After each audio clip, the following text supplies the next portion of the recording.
Chapters 25 to 26 form perhaps the main ending to Leviticus. Some scholars think that chapter 26 is the proper ending, and chapter 27 is a sort of appendix. Both chapters, though quite different, are related by the topic of land.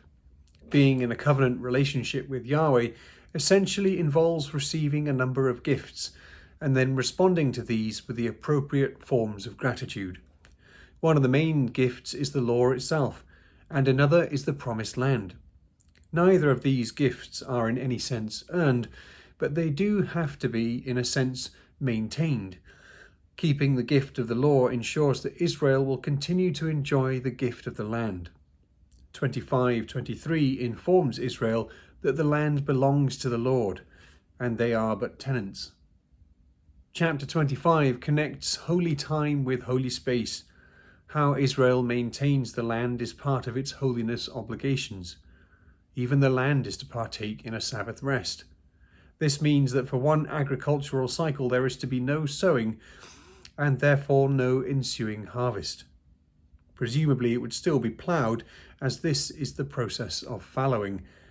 The Lord promises, in a similar manner with the provision of manna, to make sure that there will be enough produced from the 6th year of sowing to last until the harvest of the 9th year.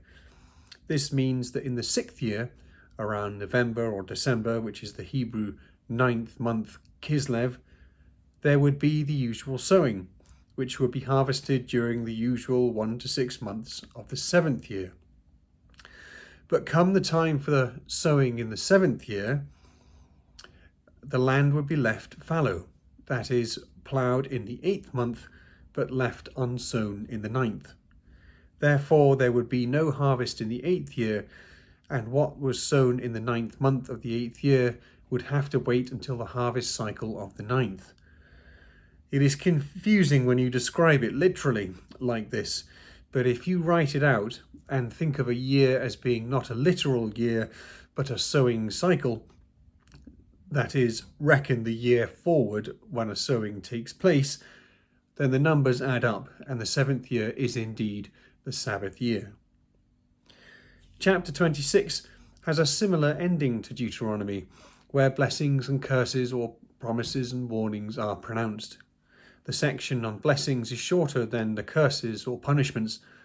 The blessings involve the usual things: fertility of land and people, safety and security, and most of all, that God would walk amongst them, using that same verb in verse 12 that was used in Genesis 3:8 to describe God walking in the Garden of Eden. The blessings of God are bountiful, complete, and pretty straightforward. Respond well to the gifts already given you, and things will not only continue to go well, but will overflow. The warnings, or curses, on the other hand, come in 5 sections, giving the impression of a crescendo. It seems as though God is faster to bless than to punish. The phrase "but if" at the beginning of each section shows God checking whether the preceding batch of punishments has achieved the desired repentance. If not, then more are on the way. The warnings regard all of God's statutes and commands and instructions, as he states in verses 14 to 15, and it is interesting that the chapter is prefaced with the reminder not to engage in idolatry, to remember the Sabbath and reverence the sanctuary. Perhaps disobedience of these is the wellspring for all manner of other sins and abuses. The link of the land between the 2 chapters becomes clear in verses 34 to 35, where the land which has not participated in the Sabbath rest thus far will get its relief when its cruel masters are exiled. God, its true owner, will make sure it is taken care of, even if his beloved people must be forced out of it. The horrific warning in verse 29 about family cannibalism refers to sieges, which we will see later on in the Old Testament. God will give up his role as warrior protector for his people if they continue to disobey and be hostile. Yet for all this mounting horror and destruction, the section ends in verses 44 to 45 with God declaring that he will not break his covenant with Israel, nor fully destroy them. but he will remember them and how he brought them out of Egypt.